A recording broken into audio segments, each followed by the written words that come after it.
Hello and welcome to the show. Today I am playing Victory Age of Racing, or the Age of Racing, can't quite remember the blooming name.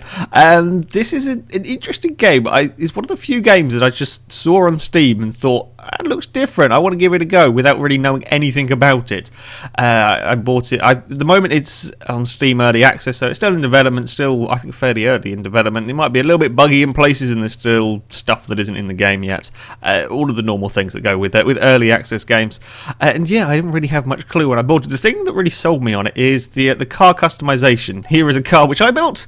Look at it, you can tell it's one by me because it's black and orange. Yeah, the customization looks really interesting, and you get to develop your car and everything. I'll go into a little bit more detail on that later. But yeah, it looked like a really interesting game. This looked a little bit different.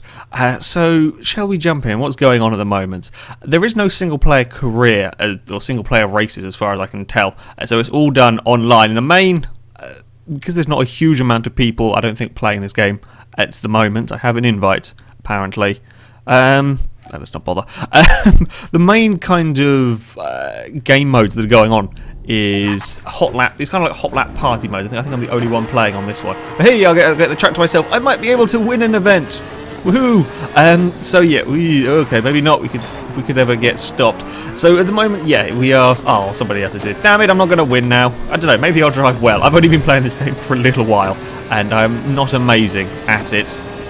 Yeah, at the moment, the main thing you do is you drive around, try and set fastest laps around tracks. Now, this game, a vague storyline is attempted in the opening cutscene. Basically, it's set to some point in the future, and everybody has. They sort of like don't control the cars anymore. It's kind of how I fear the real-life future may end up, and some people have rebelled and they're going racing again. And what that means is you're not racing on proper racetracks. You're not racing on closed circuits, if you like. You're kind of racing wherever you can. Which makes the tracks a little bit more interesting, actually. It's not just generic racetracks.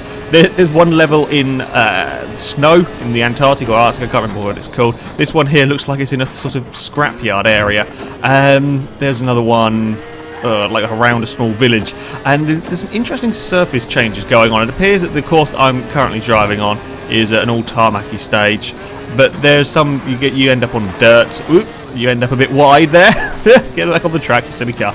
Yeah, you can end up on dirt. You can end up on snow. You can end up, well, snow/ice. I'm not sure if there's a different ice thing.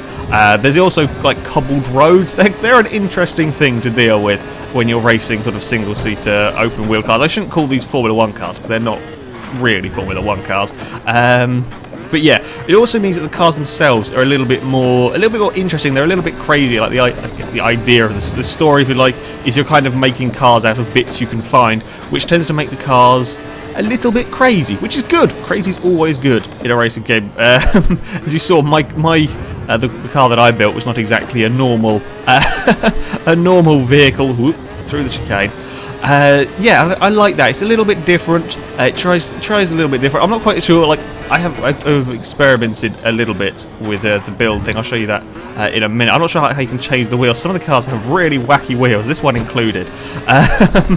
So yeah, I'm not quite sure on that. But yeah, the cars look cool, and I like that the cars. It tries to be a little bit different while still being kind of distinctive as a single-seater Formula 1 style car. There are 3 ages of vehicle. You've got Legend, which is the really old style Formula 1 vehicles. You've got Classic, which is kind of in the middle, and then you have, I can't remember, Modern, something along the lines of that, which is what I am driving at the moment, the fastest of the cars.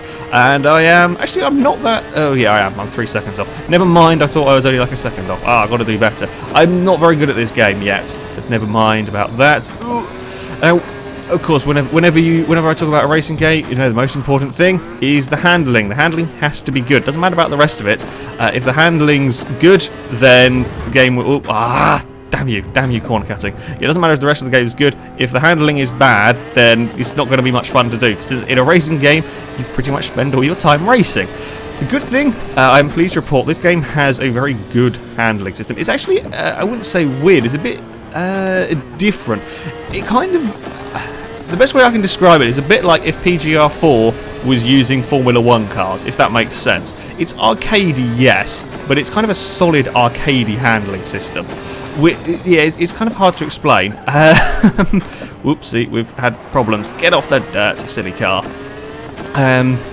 Yeah, it's not sort of an ultra realistic simulator. Like, look at the graphics. It's not. It's not, but it is a solid handling system, and it is a good fun handling system to drive with. The real challenge when you're building a game around cars that are supposed to have very, very high grip is make the cars unique. How do you make the cars have kind of unique characteristics? If you play Formula 1, okay, the people who are very good at the game, yes, will be able to tell the differences between all of the cars. However, sort of more casual players, if you like, probably won't notice. You have to be able to get an awful lot out of the car to be able to tell the subtle differences between a Formula 1 car, because they all have phenomenal levels of grip. And that's I would imagine that is quite a challenge when it comes to designing a handling model, when you want to make your Formula 1 single-seater race cars all handle uniquely, and this game does it really, really well. The cars, they all handle like you would expect. They have a lot of grip. You don't have them sliding around. They handle like a single-seater Formula car should. However, they all have their own unique characteristics. They all have their own unique quirks. Some cars, like depending on how you build them, I'll just finish. I'll try and get a good lap, and then I'll go show you the car development screen. The great thing about these hot lap things as well is as you can see, I've got 8 minutes left or whatever. It did set a half decent lap. Is that if I now finish saying okay, that's my lap time, I can leave and the event will carry on, and then it will give me the monies, points, whatever when it's finished. I would like to get a half decent lap. Come on, are we? No, we're not even up on this. We are 0.111 down. God damn it! We're not going to stop. We're not going to stop until we've gone in the wall. Okay, well that's A track for a hot lap one. If we just go exit event now, and oops. Exit. Yeah, no, just let's leave. Yeah, you get to develop your car, and you get to build your car in a way that like suits your driving style. So, for example, with my car, if I can remember the buttons, develop. Here we go. This is what we want to do, and you can, like, when you first build your car, you get given 40 performance points, as they're called, and you can distribute throughout here. So you can choose how you want your car. So you can go for more power, getting more straight line speed. You can go for better brakes. You can go for higher grip, which I have for this car, traction, weight to make the car lighter, and so on. Which means you can build a car to suit your driving style. I'm not entirely sure how if I can get more of these to improve these. I know I can improve engine and so on. But yeah, I think once you build it, you're stuck in to it possibly. I haven't played enough to know quite how this works, but it's kind of cool that you can build a car, and like this will affect how your car drives. It will be noticeable. For example, if I had a go with this car here, I don't think there are any events going on for this vehicle at the moment. It's like one event. Wait, was it this one? No. Which one was it? I don't remember. Oh, new event! Let's go here. We'll do this event. What can we use? Oh, we get to use my car. Oh, wait, well, my car's not going to be very quick, though, is it? We're going to use my car just to show off a different vehicle. Let's have a go with this. I won't be expecting to do pretty well on this one, as this is like the classes. Like I said, they're split into 3 different ages, I guess. You've got classic, modern, and kind of legend, classic, and modern. They're also then split into 3 like subcategories. So, woohoo, that's a big jump. So the first category is the slowest. Oh, I can't remember actually which way around it goes. But yeah, they're split into little subcategories as you go through. This one here is a middle category, so it's not going to be as fast as the higher ones, but we'll give it a go anyway. And yeah, this car here, same category as the one I was driving last time, completely different characteristics on it. This one here tends to be a little bit more slidey, despite me having put more points in grip. Ooh, we've got lots of understeer, and there's a bit of dirt there. I think I remember driving this track last night. Ooh, come on, get turned. And there we go. Now we're on sand. Yeah, so interesting. I think this has got cobble streets as well. So yeah, interesting surfaces going on. Whoopsie, we're bounced off a wall. Never mind. You didn't see that particularly. Yeah, this car's a little bit more slidey. Brakes act a little differently. Some cars you've got to really jump on the brakes hard to get them to stop. Other ones you've got to be a little bit more cautious with. You have got your assists. You can turn ABS on and traction control on. It's pretty much there's only like one button that just says general assists on or off. I don't quite know what assist that entails, but yeah, handling wise, it is good fun, and I like the fact that you can build and you can customize your own car. Let's see how fast we can go around here. Ooh, and get stopped and turned. There does seem to be some of the very slow corners. The cars do tend to struggle. Big slide. The cars do tend to struggle a little bit with some of the slower corners with lots and lots of understeer. But then again, if you were taking a single-seater car and you were trying to turn corners like these, race cars don't have very good steering. Like, they are terrible at turning really tight corners, like this kind of level of tight corner. All of them are very similar. Formula 1 cars struggle with the hairpin at Monaco. Oops, that's probably the tightest corner they go around. But yeah, in general, race cars do struggle with that kind of corner, and this is not sort of proper racetracks, if you like. So it's not surprising that these cars would actually struggle with some of the very tight corners. Where are we going? I do remember this racetrack. There we go. That's where we brake, I think. Maybe, possibly. Ooh, we're going to have a big slide. And turn, please. No, we're going to bump the wall again. Never get off the wall. Thank you. And there's a big jump somewhere. I believe it is possible to roll your vehicle in this game. I've had a car a long way up on 2 wheels, hasn't fallen over. However, I do think the physics allow you to fall over to roll your car, which is always good. Any game that allows you to roll your vehicle is always a good thing by me. How are we doing? I'm just actually trying to do a half decent lap now with my car. There is some nice touches as well, some nice detail if you like. You can see the little suspension bits at the front of the car are moving around. I don't think you can see it on this car. And some of the cars, if you can actually see the brake discs glow as they get hot. On some of the cars as well, you can see like the exhaust manifolds, and you'll see bits glowing as they start to get hot. It's okay. Admittedly, the wing mirrors don't work at the moment. As I said, it is still in development. But there's some nice touches on this game, which I do quite like. Can we change camera angle? No, you can't see the exhaust manifolds in this car. I can't remember. Whoopsie, where are we going? I know what I'm doing, honestly. And there's a braking point somewhere here. Let's see how late we dare brake. We're on for a good lap if we can not clatter a wall, and if we could actually put some power down. Yeah, so I think I've covered. Whee, that's a big jump. I think I covered all of that stuff, and that's a half decent lap, I think. Not as quick as the best lap. We'll go for one more lap on this track. There we go, get stuck to turn, and there we go, got a bit of a slide going on. And that you wouldn't kind of get that with other cars, or some cars I would imagine would do that, would slide more, you'd rely more on maybe sliding around the corners. But yeah, like when I say like car, an arcadey handling system, that doesn't mean you're flat out everywhere and it's tap brake to drift. I should probably point that out. You are still worrying about brakes and so on. You do need to get your braking point right and all of that kind of thing with this game. We want to go, missed that. Oh, we're on for a good lap as well. We got a really good first sector. No, I'm gonna have to go again now. So I would like to at least be in first before I leave this lobby. Yeah, I lost loads of time. But damn it, we will try again. And then we stop. No, we've run wide. Bugger. Okay, I think I might have screwed up my next. Woo, big jump. I might have screwed up my next lap. Okay, we will leave that there. We may come back to it. Now, as I said, this game is in development. There are some cool features planned for it. One of them being, supposedly anyway, I'm not sure quite how it will work. The game is going to have basically randomly generated racetracks.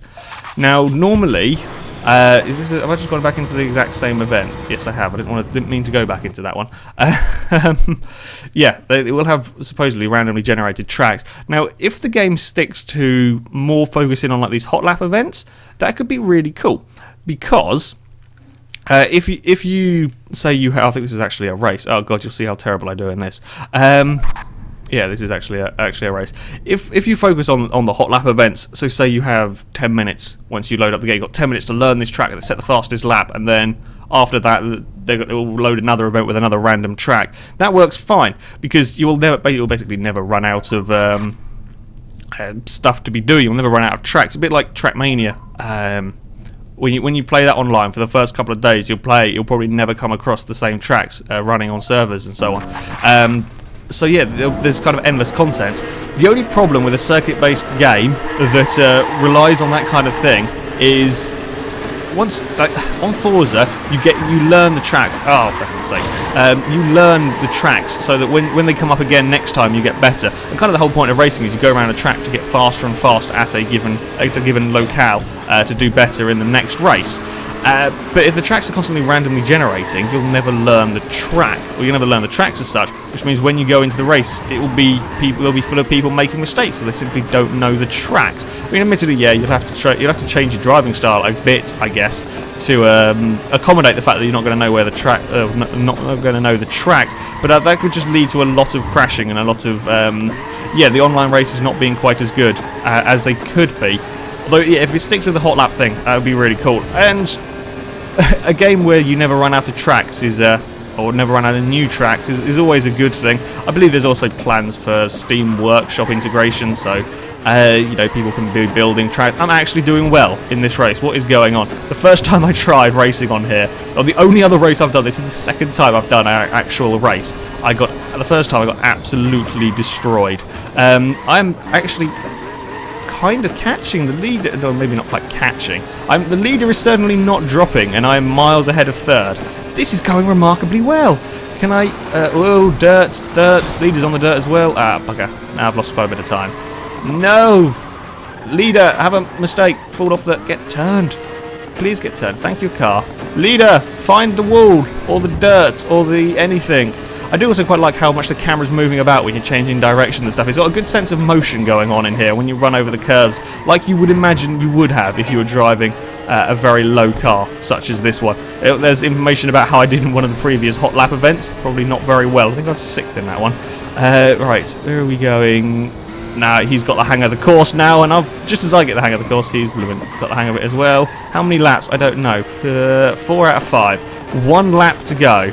Unfortunately, I don't think I'm going to catch him. I'll take second, though. I will take the second place. In fact, we've got plenty of space as well. Woo! I'm not terrible at driving. Honest, I'm quite good. I'm quite liking this track, so I'm pretty sure I was doing this one here for the time trial. At the moment, there does seem to be sort of 3 or 4 locations with not too many layouts on it. Again, this is an early access thing, and with all that random track generation, if it works, is fine. Someone's got a corner cutting flag. Unfortunately, not the guy I'm trying to chase down. I'm actually almost going to lap somebody. Well, I'll take a second place.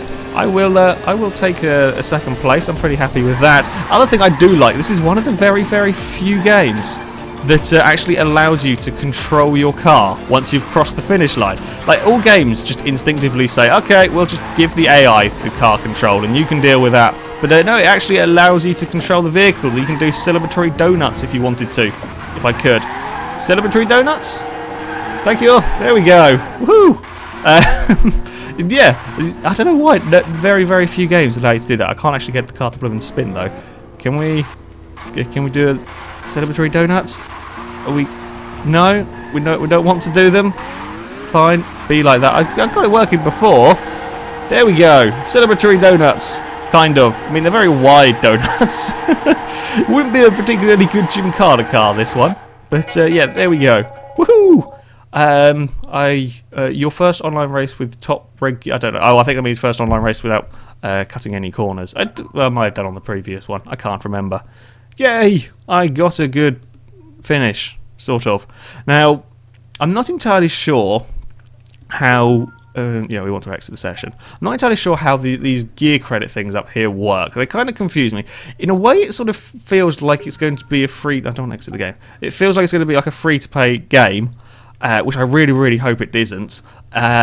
Because you use these to buy cars, okay? You use these to create your vehicles. However, they seem to be very hard to come by at the moment. If you win a race, I think it is about 220, 300 of them. To buy a car is 5,000 or 6,000, which means it's going to take you an awful long time. If I go to buy one of the pre-made team cars, for a tier 3 classic vehicle, you're going to 3,000. For a tier 1, you're in the 7,000s. Yeah, there's a lot of them. It takes a long time to earn that. I have a little bit more, as I bought the Steam Founders Deluxe Edition pack thing. I can't remember the blooming name. So I started off with a bit more and wasted them because I'm an idiot on buying. I probably shouldn't have really have built that one in that class. But yeah, the Steam money is a little bit hard to come by, and I hope it doesn't go down the stupid free-to-play route and make it very hard to earn money, earn cars any other way. I will briefly show you the creator car thing. I'm not going to actually buy the damn thing. Shall we go for classic? Sure. Let's see what we can do with this. I'm actually not going to buy the blooming car. We came 5th in the hot lap party again. I think we have to select this one because I can't actually get to that one because I haven't got the money. Alright, here's the creator car vehicle section bit, and then you get to go through all of these and look at all the weird and wonderful designs. Now if you look at the numbers up here, it goes 1 to 3 to 4 to 9, which would suggest to me there are going to be more parts added to here. That's a very weird, it's a very weird front bumper. I don't know whether you have to unlock them or whether they're just not made yet and they'll be added later on in the game. So you can pick what your front of the car looks like. So say we wanted to have that, and then you can pick the main body. You can have you can have all sorts of crazy, and you can mix and match and put these together, and there you go. There you have a Formula 1 car. Or you can go for, who knows, maybe if I could just hit random. There we go. Or you could use that one with a huge rear wing. What else can we come up with? That looks just sort of fairly generic. We've got any more crazy? Yeah, I think that's pretty ridiculous. And so on, and then you can pick and choose how you want to have the car look. So if we wanted to go for that, then it tells you how. Then you can paint the vehicle, you can paint the colours you want. That's an interesting combination game. You can add decals and patterns. Husky could have his camouflaged if he so chose. And then what else we got? Yeah, you got templates. You can have racing stripes. You can have sort of your normal decals, and I think you could probably, like, if you were really patient, it costed a fortune in the game's currency, but you could probably design sort of similar things like you can on Forza. Sort of. It's nowhere near as precise. I also haven't figured out how do I make it smaller. No, that's transparency. A U size. Yeah, I think, yeah, there you go. So you can make racing stripes and so on and so forth. And it's kind of cool. It's kind of cool being able to actually just design the look of your car. I'm not going to actually buy this, but once you do buy it, then you can assign the points to it and design it and like choose the driving style of the vehicle. Yeah, I'm quite liking this game. I do quite enjoy it. It has awful lot of potential. I think this game could be really very, very good. The handling system is excellent fun. We'll just jump into here. We'll see where this is going. The handling system is excellent fun. The cars drive really well, and they're all got their unique characteristics to them. The different classes as well, which is a pretty good achievement for a game that's based on Formula 1 cars that are notorious for having just lots and lots of grip. Yeah, it's a nice handling game. It's quite a nice looking game. The terrain does have a habit of popping in. You will have been noticing it as I'm driving, probably. The terrain does have this pop-in effect on it that is, yeah, kind of amusing. But it does look pretty. Wee, that's a big slide. Don't put a wheel on the grass in the legend class. There we go. I will remember the name of the blooming categories. There is a limitation on tracks at the moment, but it's an early access game, and with the random generation of tracks coming in the future, supposedly, I don't think you'll never run out of tracks to drive around on this game. I really do quite like it. It's on an early access at the moment. It is the deluxe version is $11.99. I think it's on sale at the moment. The standard one's about £9, and I think when they go off sale, it's probably going to be under 15 quid for the deluxe version. For that money, I think this is a really good value game. It's really good fun so far. My main fear is that I don't actually know if this is planned to end up as a free-to-play game eventually or not. I really hope it doesn't. I really don't want them ruining it by going down that route, because I think this could be a really good game, and it is definitely worth sort of 15 quid for this game. It's definitely you'll definitely get your money's worth from it. Yeah, it's a good game. I do quite like this, and I recommend you check it out and you give it a go, because it really is quite fun. Anyway, that is it for this video, guys, so thank you very much for watching. If you'd like to see me play some more of this game, perhaps, let me know in the comments section. And we're just doing an impromptu donut. That was planned. That was me doing a stylish finish. Okay. Yeah, let me know if you want to see me play some more of this game. However, until next time, goodbye.